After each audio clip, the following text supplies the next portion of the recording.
Is it a good thing or a bad thing that it's becoming harder, maybe impossible, to encapsulate information in discrete units and sell them?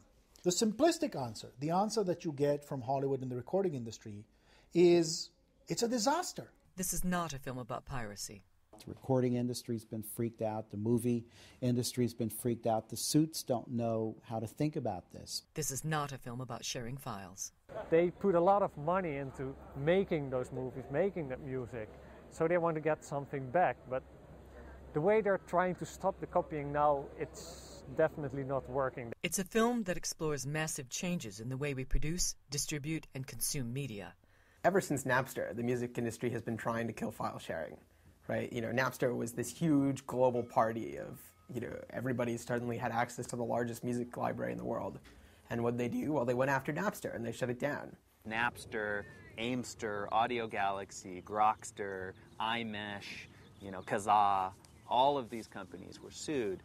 And in the end, essentially, the entertainment industry succeeded in driving that technology out of the mainstream commercial field. The industry's turned to suing individuals, hundreds of individuals, ultimately thousands, now tens of thousands of individuals, for downloading music without permission. Existing players are trying to make certain things happen that, in retrospect, will seem kind of barbaric.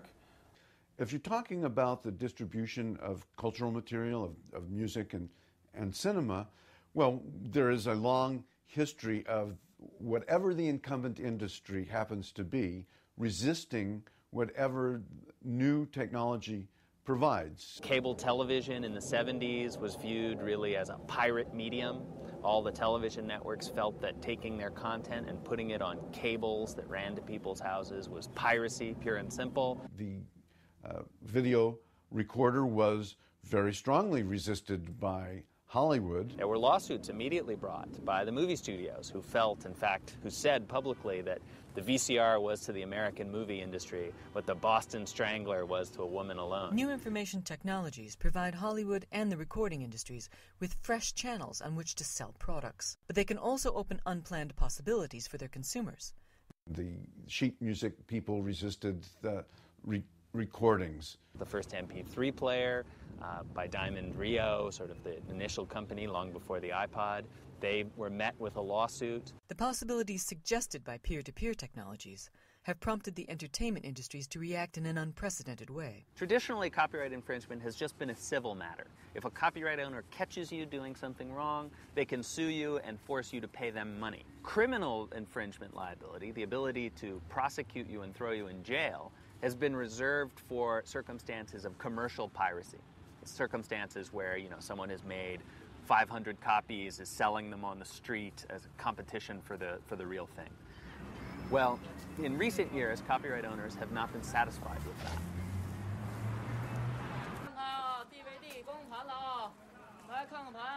They have wanted to reach out and have criminal recourse against people who are engaged in non-commercial activities.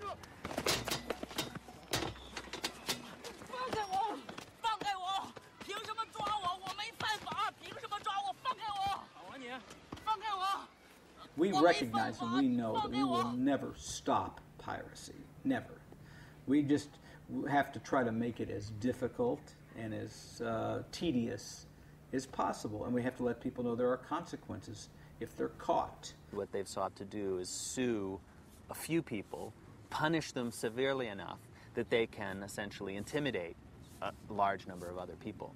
It's really as though they decided to intimidate the village, they would just chop off the heads of a few villagers, mount those heads on pikes as a warning to everyone else. The fact that the DVD writer is the new weapon of mass destruction in the world is primarily for the fact that a $50 billion film can be reproduced at the cost of, let's see, 10 or 15 cents. There is a fantastic quote by Mark Getty, who is the owner of Getty Images, which is a huge corporate image database, and he's one of the largest intellectual proprietors in the world.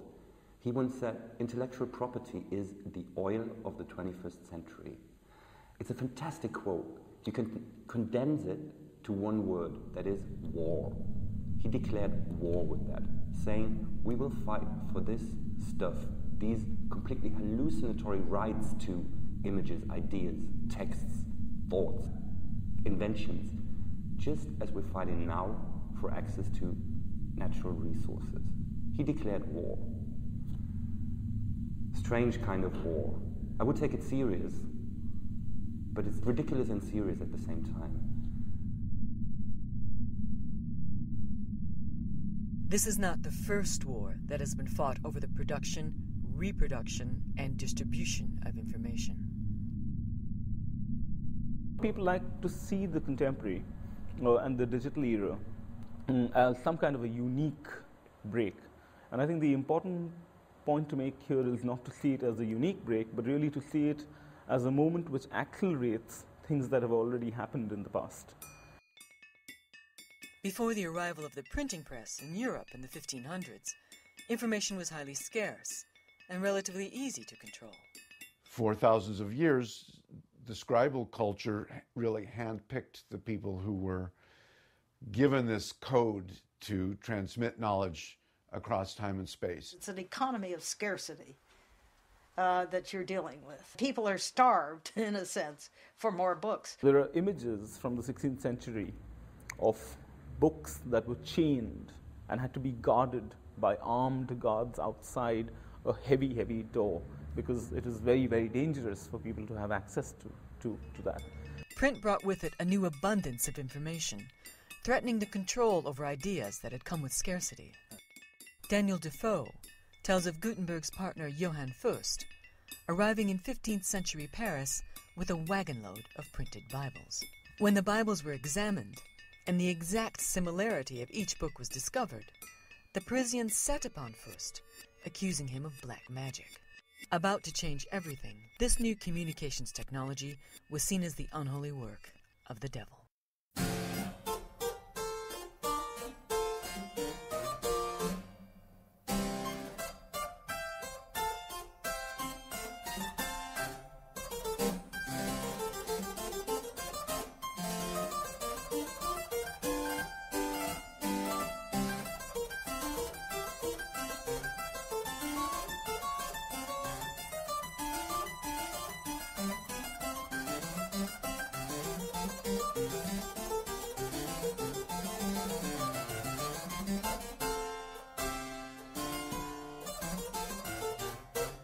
All of the emerging nation states of Europe made it very clear that they would control information flows to the best of their ability. The printers were the ones who were hunted down if they printed the forbidden text. So more than we think of persecuting the authors, but it was really the printers who suffered most. As print technology developed in Europe and America, its pivotal social role became clear. Printing becomes associated with rebellion and emancipation. There's the governor of Virginia, Governor Berkeley, who wrote to his overseers in England in the 17th century saying, "Thank God we have no printing in Virginia, and we shall never have it as long as I'm governor." This was a reaction to the English Civil War and the pamphlet wars, and they were called paper bullets in that period. The basic idea of censorship in 18th century France is the concept of privilege or private law. a publisher gets the right to publish a particular text that is denied to others. So he has that privilege. What you have is a centralized administration for controlling the book trade, using censorship, and also using the monopoly of the established publishers. They made sure that the books that flowed throughout a society were the authorized editions, but also were within the control of the state, within the control of the king or the prince. You had a very elaborate system of censorship, but in addition to that, you had a monopoly of production in a booksellers' guild in Paris. It had police powers, and then the police itself had specialized inspectors of the book trade. So you put all of that together, and the state was very powerful in its attempt to control the printed word. But not only was this apparatus incapable of preventing the spread of revolutionary thought, its very existence inspired the creation of new, parallel, pirate systems of distribution.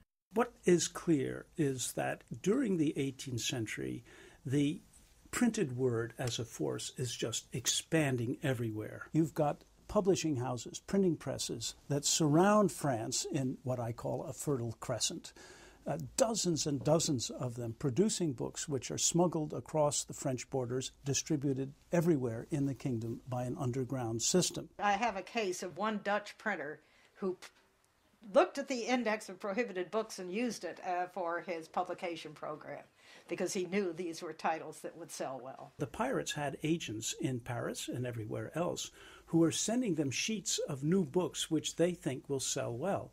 The pirates are systematically doing, I use the word, it's an anachronism, market research. They do it, I've seen it in hundreds and literally thousands of letters. They are sounding the market. They want to know what demand is. And so the reaction on the part of the publishers at the center is, of course, extremely hostile. And I've read a lot of their letters. They're full of expressions like buccaneer and private and people without shame or morality, etc. In actual fact, many of these pirates were good bourgeois in Lausanne or Geneva or Amsterdam, and they thought that they were just doing business. After all, there was no international copyright law, and they were satisfying demand. There were printers that were almost holes in the wall or down in the... If they were printing subversive material, they could sort of hide their presses very quickly. People used to put them on rafts and float down to another town if they were in trouble with the authorities. It was very movable. In effect, you've got two systems at war with one another, and it's the system of production outside France that is crucial for the Enlightenment. Not only did this new media system spread the Enlightenment, but I won't use the word prepared the way for the revolution. It so indicted the old regime that this power, public opinion, became crucial in the collapse of the government in 1787, 1788. In Paris, the Bastille had been a prison for pirates. But in the years before the revolution, the authorities gave up trying to imprison pirates. The flow of ideas and information was too strong to be stemmed.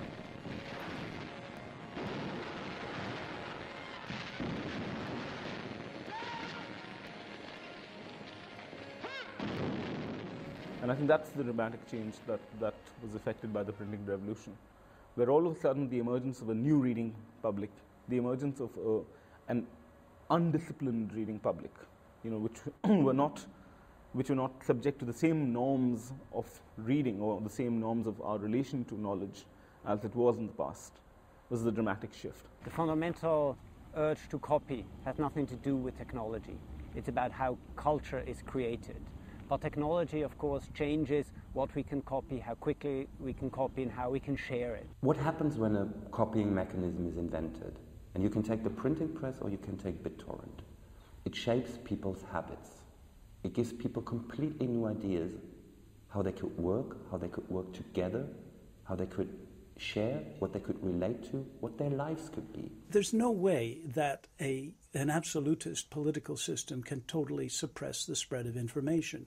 New media adapt themselves to these circumstances, and often they can become even more effective because of the repression. Why should improvement